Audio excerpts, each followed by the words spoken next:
Welcome to crime analysis. కోల్కతాలో junior doctor rape కేసులో వచ్చిన పోస్ట్ మార్టం రిపోర్ట్ దర్యాప్తు చేస్తున్న ఏజెన్సీకి చాలా విసురుతుంది. ఎందుకంటే ఆమె శరీరం 150 మిల్లీగ్రాముల స్పెర్మ్ దొరకడంతో అది ఒక్కరు కాదు గ్యాంగ్ రేప్ అంటూ ఆమె తల్లి ఫిర్యాదు ఇచ్చారు. దాంతో ఎంతమంది రేప్ చేశారనే విషయంపై ఇప్పుడు దర్యాప్తు చేసిన సిబిఐ అధికారులు కోల్కతాలో నిందితుల కోసం జల్లెడ పడుతున్నారు.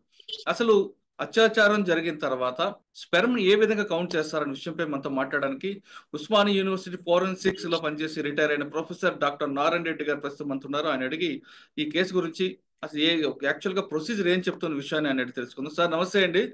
నమస్తే అండి. సాధారణంగా మీరు ఉస్మానియా యూనివర్సిటీ ఫోరెన్సిక్ లో పనిచేసినప్పుడు చాలా రేప్ కేసులు చూశారు, ముఖ్యంగా ప్రత్యూష లాంటి కేసులు కూడా చాలా చూశారు. అయితే ఒక బాధితురాలిని మనం స్పెర్మ్ కౌంట్ చేసేటప్పుడు ఏ విధంగా కౌంట్ చేస్తారు, ఎలా దాన్ని ఆ టిష్యూని తీసుపెడతారండి? ఇప్పుడు ఒక బాధ్యతరాలను మనం ఎగ్జామ్ చేసేటప్పుడు మనకు ఇన్ఫర్మేషన్ బట్టి స్వాబ్స్ తీస్తాం అక్కడి నుంచి.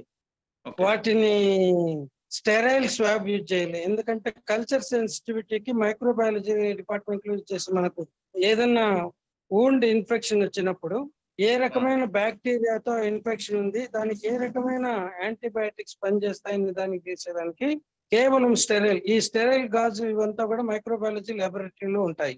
అవి తీసుకొని వస్తే చేతితో తాకకుండా సర్జికల్ గ్లౌస్ చేతులకు వేసుకొని ముక్కు నోటుకి ఒక క్లాత్ కట్టుకొని ఏ మాత్రం కూడా మనం మాట్లాడుతూ ఉంటే కన్నా తుంపర్లు పడినప్పుడు మన ఓన్ డిఎన్ఏ దానికి పోతుంది.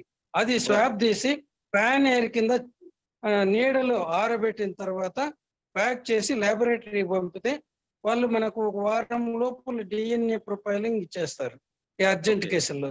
అంతకంటే ఎక్కువ టైం తీసుకోరు. అది ఓకే, కానీ అది ఎంత వెయిట్ అనేది కౌంట్ చేస్తుంటారు సార్? అలాగా వెయిట్ కాదండి, అది మిల్లీగ్రామ్ ఉండిండదు. ఆయన చెప్పింది మిల్లీ లీటర్. వెయిట్ చూడం, మిల్లీ లీటర్ ను మిల్లీగ్రామ్ అని అంటాడు ఆయన.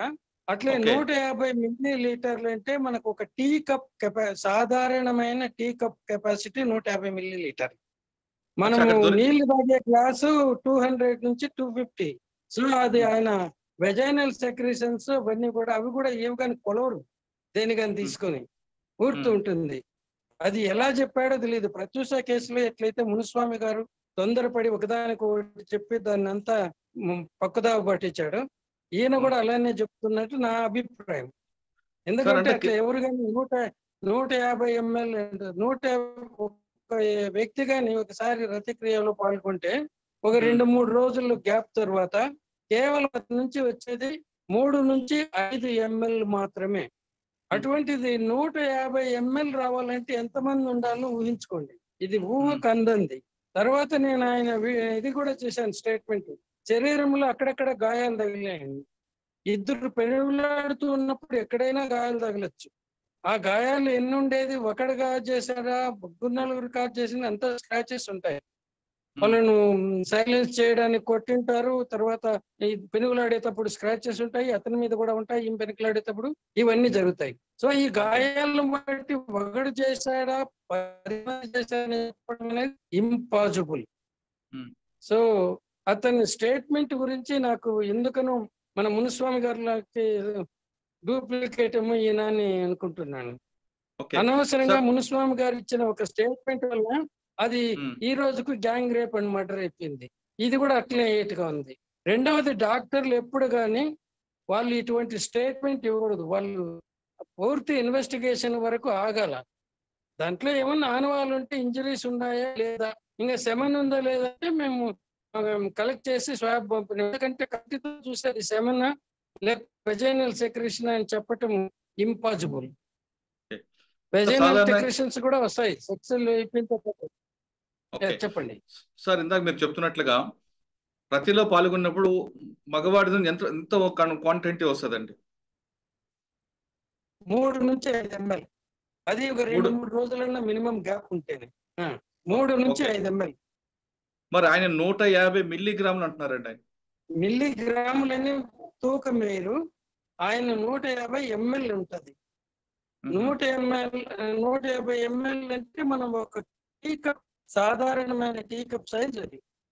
అచ్చా, అంటే అంత స్పెర్మ్ వస్తుంది అంటారండి? ఇప్పుడు రతిక్రియ జరిగేటప్పుడు లూబ్రికాంట్ ఫ్లూయిడ్ వెజైనల్ వాల్స్ నుంచి ప్రొడ్యూస్ అవుతుంది. అది ఓకే. అందరికీ తెలిసిన విషయమే. హ్మ్. ఆ ఫ్లూయిడ్ ను చూసి ఈ డాక్టర్ గారు సెమెన్ అనుకున్నాడు. అచ్చా. అది పరిస్థితి.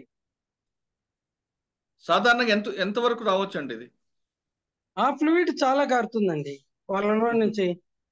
వాళ్ళు ఎంత ఉద్రేకానికి లోన్ అయ్యి అంటే సాటిస్ఫాక్షన్ అవుతారో అంత ఎక్కువగా ప్రొడ్యూస్ అవుతుంది. అచ్చా, అది దాన్ని కౌంట్. సెమెన్ ను డిఫరెన్షియేట్ చేయలేం. దాన్ని సెమెన్ ను డిఫరెన్షియేట్ చేయలేం ఒక కెమికల్ టెస్ట్ తో తప్ప. అచ్చా. సో ఆ ఫ్లూయిడ్ చూసుకొని ఈయన సెమెన్ అనుకున్నాడు. హుహు. అంటే ఇప్పుడు 150 మిల్లీగ్రాములు అనేది కరెక్ట్ కాదంటారు మీరు? కాదు, ఎట్టి హ్మ్. పరిస్థితి అసలు గ్రాములు అనేది రాదు, అక్కడ వెయిట్ చేయదు. హ్మ్. ఓన్లీ ఎంఎల్ అందాజాగా 10 ఎంఎల్ 5 ఎంఎల్ అట్లా 100 ఇట్లా చూస్తాం కానీ వాటర్ గ్లాసులు ఎంత ఉందంటే మీరు మిల్లీగ్రాములు గ్రాములు చెప్తారా? అవును. చెప్పం కదా. అవును. అది సార్, ఈ కేసుతో మీరు ప్రత్యూష కేసు కంపేర్ చేస్తారు ఎందుకు? ఎందుకంటే ప్రత్యూష కేసులో కూడా మునుస్వామి గారు ఇటువంటి ఇదే చేశాడు. చాలా సెమన్ వచ్చింది ఒకరికంటే ఎక్కువ అనేసి. దాంట్లో ఆయన చెప్పింది పట్టుకొని ఎవరికి వాళ్ళు కథలేమన్నారు. అప్పుడున్నటువంటి కమిషనర్ ఆఫ్ హైదరాబాద్ ఆయన తొందరపడి ఇది రేప్ అండ్ మర్డర్ అన్నాడు. ఆయన కరెక్ట్ చేయడానికి డైరెక్టర్ జనరల్ ఆఫ్ పోలీస్ అప్పుడున్న రాములు కాదు కాదు ఇది ఓన్లీ సూసైడ్ అన్నాడు. ఇలా ఒకదానికి ఒకటి పోతే చాలా అయిపోయి ఇప్పటికి కూడా అది రేప్ అండ్ అది గ్యాంగ్ రేప్ అండ్ మర్డర్ కిందనే డెడ్ బాడీని తీసుకొని హాస్పిటల్కి తెచ్చినారు అనుకున్నారు. హాస్పిటల్లో ఎవరైనా డెడ్ బాడీకి 15 గంటల 45 నిమిషాలు ట్రీట్మెంట్ ఇస్తారా? తర్వాత ఆమె తల్లి ఆ అమ్మాయి ఆసుపత్రిలో చేరిన తర్వాత సుమారు 2 గంటల తర్వాత హాస్పిటల్కి వచ్చింది. ఆమె ఇన్ఫర్మేషన్ తెలిసి వచ్చేప్పటికి అప్పుడు 7 మంది డాక్టర్లు ఆమెను పరీక్ష చేస్తా ఉంటే వాళ్ళలో ఒకరు హౌ యు అని అడిగితే ఆ అమ్మాయి ఓకే సార్ అనింది. ఇది కూడా అన్ని పేపర్లోన ఫిబ్రవరి 14 2002 మార్చి 14 2002లో వచ్చింది. అది అంతా చూసిన తల్లి కూడా ఇప్పుడు ఎందుకో తన కారణాలకు గొంతు పిసికి చంపి హాస్పిటల్కి తెచ్చినారంటున్నారు.